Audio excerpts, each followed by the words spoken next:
everybody, and welcome to the show. I am your host, as always, Jeff Lambert. I am joined today by Caroline Ceniza-Levine. She is a senior contributor at Forbes, and she's a career expert who has appeared on CNN, ABC, CBS, Fox, and other media outlets. And she's helped major companies coaching through career best practices, including Amazon, Goldman Sachs, and Google. Caroline, welcome to the show. Thanks so much for having me. Thank you for coming. We want to talk today about what's happening in the workplace. We're seeing a major shift going on right now in how the world works. And it seems to only have sped up in 2020, with everything that's going on. And I'd like to start off by asking you, what are some of the factors that are driving an increase in companies adopting work from home policies? Yeah, absolutely. So first of all, there's just the very practical matter of the pandemic and safety reasons. So depending on where you are, there are shelter in place restrictions. There are size restrictions in terms of how many people you can have in a particular sized area. And so work from home is necessary from those practical considerations. But then also in terms of cost, there's a cost savings on both sides. So for the employee, of course, you're not commuting anymore. So it's really seen as a perk. And then for the employer, it's more longer term in terms of, can you get less space? Can you do with less equipment, et cetera? And then also for the employer, it's seen as a perk that you can give to employees. Many people enjoy the fact that they don't have a commute anymore. They can work more flexibly. And so they're able to give them this perk. It doesn't cost them anything. And at a time when they might be pulling back on raises or bonuses, things like that, it's very valuable to have a perk like that. Now, with that shift, I'm sure, especially for department leaders, people who are in charge of trying to make sure that things stay productive and on task and communications happening in the workplace. Now we're in a whole new world because, like you said, everybody's working from their different silos.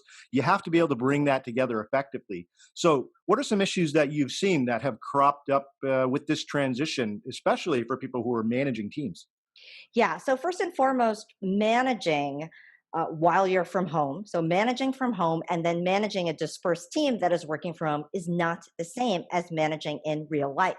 So if you are a manager who historically loved to walk around and get a pulse for how your team is doing and really thrived off of looking at, how are people feeling, and let me make some eye contact here, or let me bump into someone and check in on them, that's not going to happen. You're going to have to change your style of management. I would also say that the processes even that you use, things like, do you have weekly check-ins, or when people have questions, do they just come find you? That obviously doesn't work anymore when you're not in real life, and you have to set aside time to actually answer questions. You have to tell people to phone you or text you or put some time on your calendar. Again, you're not going to be bumping into people. You have to plan for this and reset expectations. Sure, communication has to be, like you said, it has to be not only planned out, but it has to be, purposeful in a way, because the water cooler talk, the hey, how you doing, going from Right. cubicle to cubicle, that's gone. That's not coming back. That's right. Maybe we'll see. So, what are some solutions or adjustments that you see for individuals who are used to working in this way? Do you have any suggestions for how they can maybe tweak their strategies, their styles, to be able to ensure that organizational success is happening? Yeah. So I think the first step, of course, is just to be aware of what your own tendency as a manager is. Have you been relying on that management by walking around, or that ad hoc bumping into people? What are you going to have to change on your end? I would also be mindful of who is on your team. People have different comfort levels with technology. It is not a given that people are going to be able to manage their time well, manage their technology well, that they're as comfortable on, let's say, a video call or in a video meeting as they would be in real life, or even on a phone conference call. So you have to be mindful of everybody else that you're managing and really think about, do I have to coach people a certain way? Do I have to support people a certain way? Do I have to be more available? I would say that if you're thinking about your own communication style, I would err on the side of over communicating.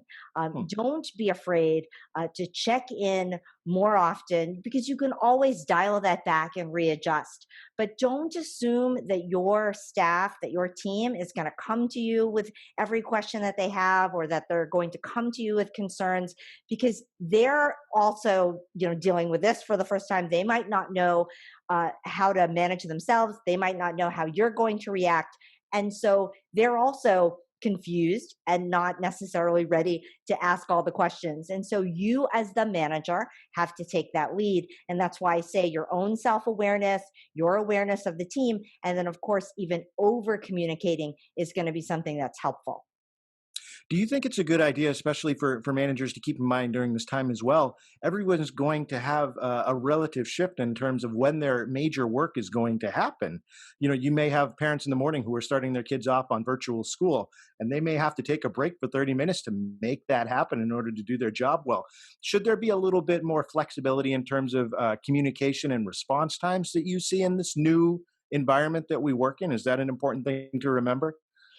Yeah, I think it's always important to be thinking about being more flexible regarding communication and regarding work styles.